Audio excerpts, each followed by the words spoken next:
ایک بات اچھی طرح یاد رکھیے کہ ہمارے آقا و مولا خاتم النبیین قائد المرسلین حضور احمد مجتبی محمد الرسول اللہ صلی اللہ علیہ وآلہ وسلم اس دنیا میں تشریف لائے، اور حضور دنیا میں تشریف لائے یہ حضور علیہ السلام کی خصوصیت تھی اور ہے کہ صورت میں، شکل میں ان جیسا کوئی نہیں تھا، نہ ان سے پہلے کوئی تھا اور نہ قیامت تک اب ان کے بعد کوئی ہو سکتا ہے۔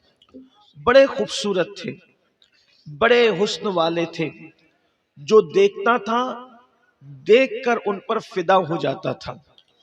لیکن جیسے ان کی شکل خوبصورت تھی ویسے ان کے اخلاق بھی بہت خوبصورت تھے، اور ان کے اخلاق کی طرح اخلاق اللہ نے کسی کو عطا نہیں کیے اور نہ قیامت تک کسی کو عطا کیے جائیں گے۔ اور اللہ کے رسول صلی اللہ علیہ وآلہ وسلم نے لوگوں کے جو دل جیتے ہیں، تو دل جیتنے کے لیے حضور علیہ السلام نے اپنے اخلاق کریمانہ پیش کیے۔ میں آج اسی پر کچھ گفتگو، چونکہ ٹائم صرف آدھے گھنٹے کا ہے جس میں سے 5-7 منٹ تو گزر ہی چکے ہیں، تھوڑی سی گفتگو آپ کے سامنے کروں گا۔ اس وقت دنیا کے اندر ہم ہر جنگ میں شکست کھا چکے ہیں، دنیا میں ہر جنگ میں ہم شکست کھا چکے ہیں۔ سیاست کی جنگ، اس میں مسلمان پیچھے ہو چکا ہے، شکست کھا چکے ہیں۔ علمی جنگ، اس میں بھی ہم شکست کھا چکے ہیں۔ جو راستے میں جو لوگ جھاڑو دیتے ہیں ان کے بچوں سے بھی علم کے معاملے میں مسلمانوں کے بچے پیچھے ہیں۔ اگر آپ پرسنٹیج نکالیں گے، فیصد نکالیں گے، تخمینہ نکالیں گے، تو ہماری قوم کے بچے جھاڑو دینے والے اور صفائی کرنے والی جو قوم ہے ان کے بچوں سے بھی تعلیم کے معاملے میں پیچھے ہیں۔ سیاست تو گئی ہاتھ سے، تعلیم کے معاملے میں بھی پیچھے ہو گئے، اور تجارت کا جو معاملہ ہے وہ بھی آپ دیکھ رہے ہیں کہ پوری دنیا میں آپ دیکھیں ٹاپ پر، پہلے نمبر پر مالداروں میں کون ہے؟ آپ دیکھیے ہندوستان میں، دیکھیے ہندوستان کے باہر دیکھیے، آپ کو پتہ چلے گا تجارت میں پیچھے ہو گئے، علم میں پیچھے ہو گئے، سیاست میں پیچھے ہو گئے۔ لیکن ایک میدان اب بھی ہے کہ ہمارا کوئی مقابل نہیں ہے، اور اسے میدان اخلاق کہتے ہیں۔ اس لیے کہ اخلاق کے معاملے میں کوئی بھی قوم مسلمانوں کے برابر نہ تھی، نہ ہے، نہ ہو سکتی ہے۔ اس کی وجہ یہ ہے کہ اور لوگوں کے پاس ان کا مذہبی قائد محمد الرسول اللہ جیسے اخلاق والا ہو نہیں سکتا۔ لوگ بڑے سے بڑا اپنا قائد لائیں اور پھر ہم بتائیں کہ دیکھو تمہارے قائد نے کیا کیا اور ہمارے قائد کی شان کیا ہے، اور پھر مسلمانوں کو جو اخلاق کریمانہ ملے ہیں وہ رسول اللہ سے سیکھنے کے لیے ملے ہیں۔ لیکن آج امت مسلمہ کے جوان اپنے نبی کی سیرت سے دور ہیں، ان کو پتہ ہی نہیں ہے اللہ کے رسول علیہ السلام کے اخلاق کیا تھے، حضور علیہ السلام کی سیرت کیا تھی، حضور علیہ السلام کا انداز زندگی کیا تھا۔ آئیے میں آپ کو بتاتا ہوں، حضور علیہ السلام کے دشمنوں میں ایک کٹر دشمن ہے، بدترین دشمن ہے، جس کو دنیا ابو جہل کہتی ہے۔ ابو جہل پوری زندگی دشمنی کرتا رہا، پوری زندگی جان کا دشمن تھا۔ اس امت کا فرعون کہا گیا ہے ابو جہل کو، بڑا گندا انسان تھا۔ ایک مرتبہ میرے آقا کے سامنے آیا، دیکھو اخلاق دیکھے سرکار صلی اللہ علیہ وآلہ وسلم کے، آقا کے سامنے آیا اور آ کر منہ پہ کھڑے ہو کر کہتا ہے کہ اے محمد صلی اللہ علیہ وآلہ وسلم، کہ میں نے تم جیسا بدصورت کسی کو نہیں دیکھا، معاذ اللہ بری صورت والا، بد صورت، بد شکل، وہ بدترین انسان کہتا ہے میں اس کی بات نقل کر رہا ہوں، حالانکہ پوری کائنات جانتی ہے ان جیسا حسن والا، ان جیسا جمال والا نہ پیدا ہوا ہے نہ پیدا ہو سکتا ہے۔ اتنی خوبصورت ہستی کو وہ بدتمیز کیا کہہ رہا ہے، اس طرح کے جملے کہہ رہا ہے، حالانکہ واللہ تمہارے اور میرے نبی اتنے خوبصورت تھے کہ لوگ ان کے چہرے کی روشنی میں رات کے وقت راستہ طے کر لیا کرتے تھے۔ اور ایک بات آپ کو بتاؤں، خاص بات بتاؤں، حسن کی بات آئی ہے حضرت یوسف خوبصورت ضرور تھے، لیکن یوسف نے کسی کو خوبصورت بنایا ہو تو بتاؤ؟ یوسف علیہ السلام خوبصورت ضرور تھے، لیکن یوسف نے کسی کو خوبصورت بنایا ہو تو بتاؤ؟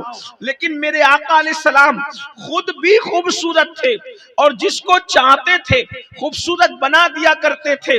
اس پر ایک روایت پڑھتا ہوں، علامہ عبد الرحمن جامی لکھتے ہیں، ایک سفر میں میرے آقا صلی اللہ علیہ وآلہ وسلم ہے، اور اس سفر میں پانی ختم ہو گیا۔ صحابہ کرام نے عرض کیا، یا رسول اللہ صلی اللہ علیہ وآلہ وسلم پانی ختم ہو گیا۔ میرے آقا علیہ السلام نے مولا علی کو بلایا، فرمایا علی ادھر آؤ۔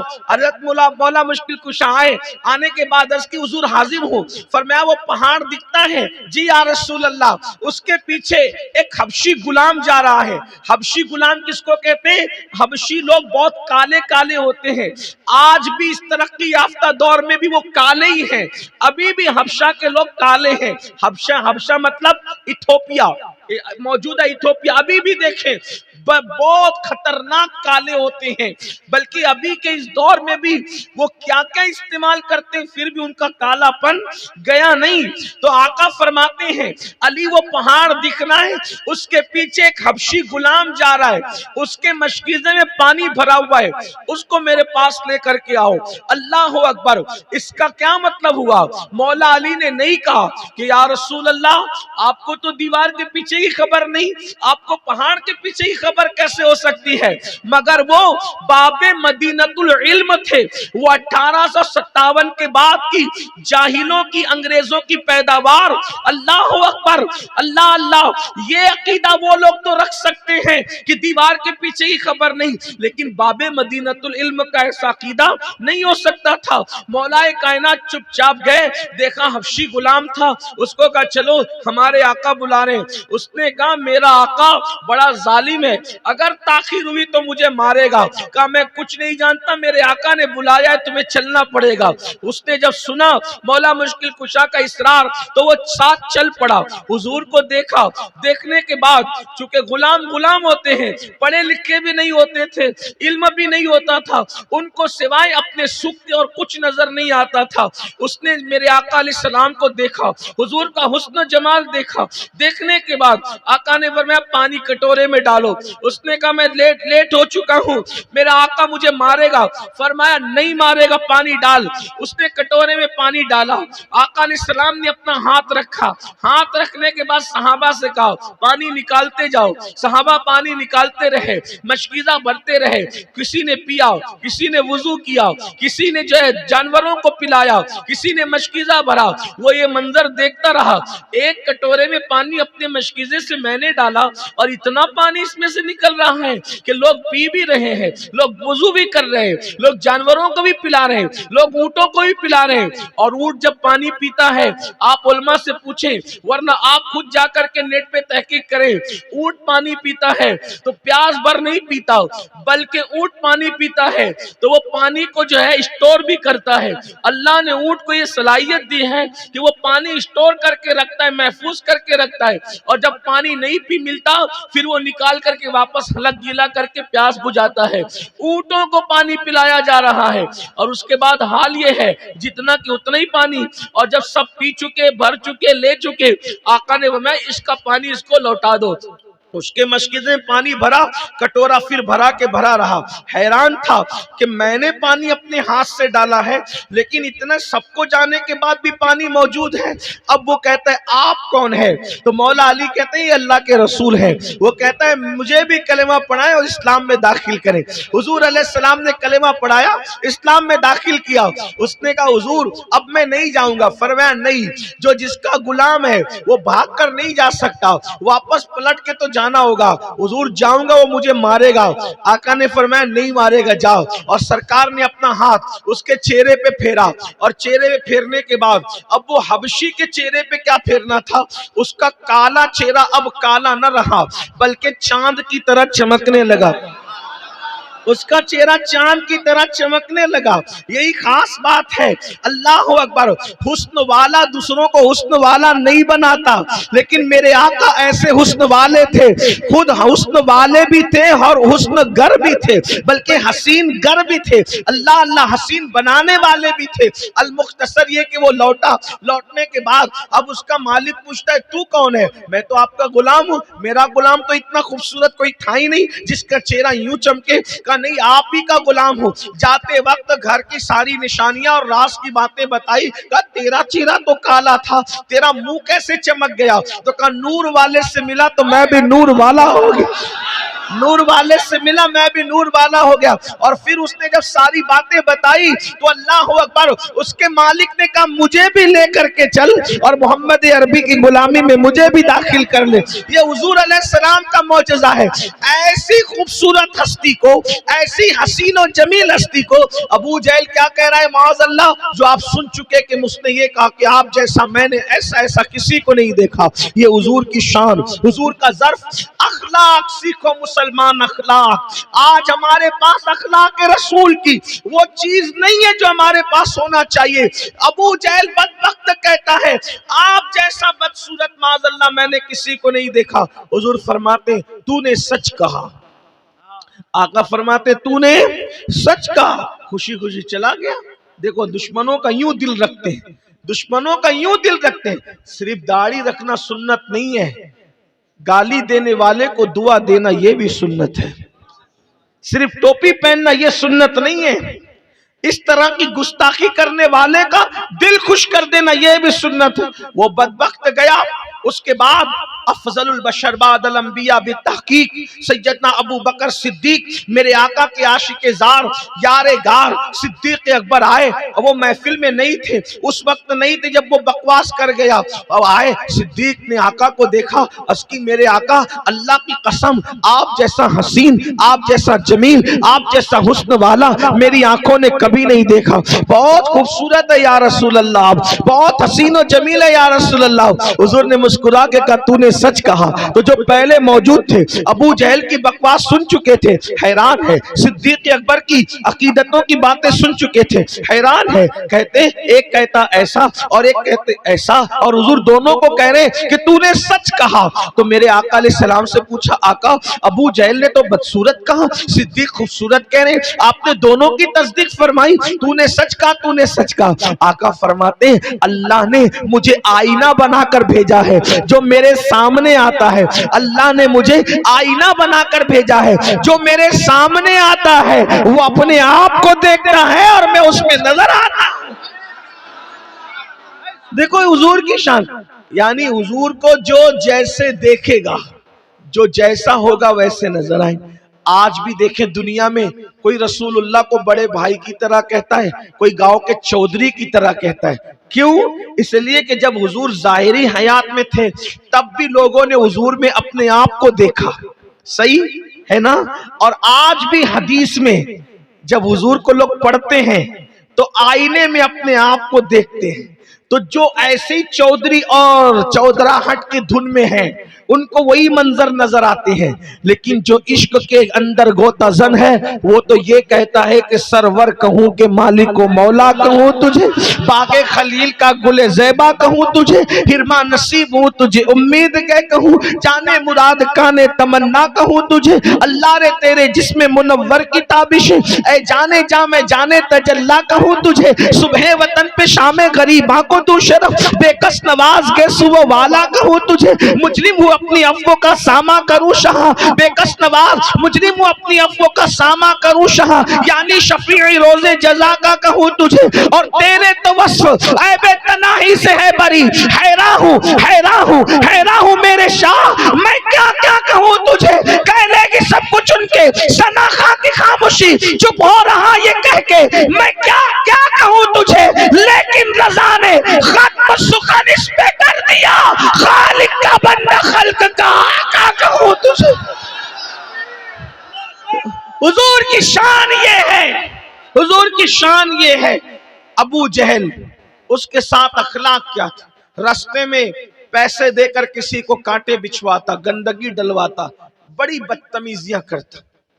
ایک دن ابو جہل کو شرارت سوجھی کہ میں نے محمد عربی کو قتل کر دینا ہے، معاذ اللہ، ان کو قتل کر دینا ہے، قصہ ختم۔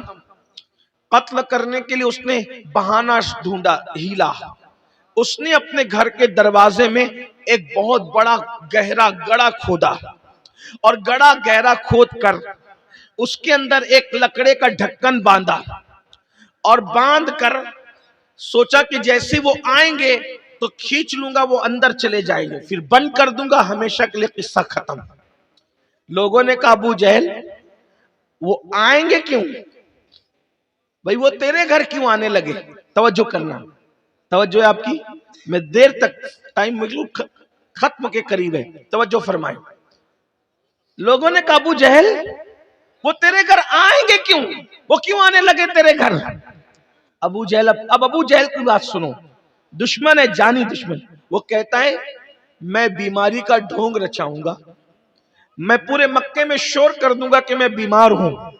جب وہ سنیں گے نا کہ میں بیمار ہوں تو وہ ایسے اخلاق والے ہیں کہ دشمن کی بیماری سن کے بھی وہ چپ نہ بیٹھیں گے، وہ مجھے دیکھنے ضرور آئیں گے۔ دیکھیں دشمن کو بھی یقین ہے۔ اور ایک بات آپ کو بتاؤں، پوری دنیا میں جتنے دشمن آج بھی رسول اللہ کے ہیں ان کو یقین ہے کہ رسول اللہ جیسا کوئی نہیں، لیکن صرف اقتدار کی وجہ سے حضور کو برا کہتے ہیں، بس اقتدار کی ہوس ان کو کچھ اور کہلوا رہی ہے، ورنہ انہیں پتا ہے کہ ایک ہستی ایسی ہے ان جیسا کوئی نہیں ہے۔ ابو جہل کہہ رہا ہے کہ جب ان کو پتا چلے گا کہ میں بیمار ہوں مجھے دیکھنے ضرور آئیں گے، میں بستر میں سے رسے سے کھینچ لوں گا، اندر چلے جائیں گے، قصہ تمام ہوگا۔ اللہ اکبر، آپ غور کرو، حضور جان کے دشمن کی بیماری پر اس کو دیکھنے جاتے تھے، کیا آپ اپنے بھائی کی بیماری سن کے بھی کبھی اس کو دیکھنے جاتے ہو؟ اپنے چچا تایا کی بیماریاں سن کے بھی ان کی عیادت کے لیے جاتے ہو؟ اپنے ماں باپ کی بیماری میں بھی ان کی خدمت کرتے ہو؟ اپنے پڑوسی کی بیماری میں بھی اس کی خدمت کرتے ہو، اس کی عیادت کرتے ہو؟ دین کہاں ہے؟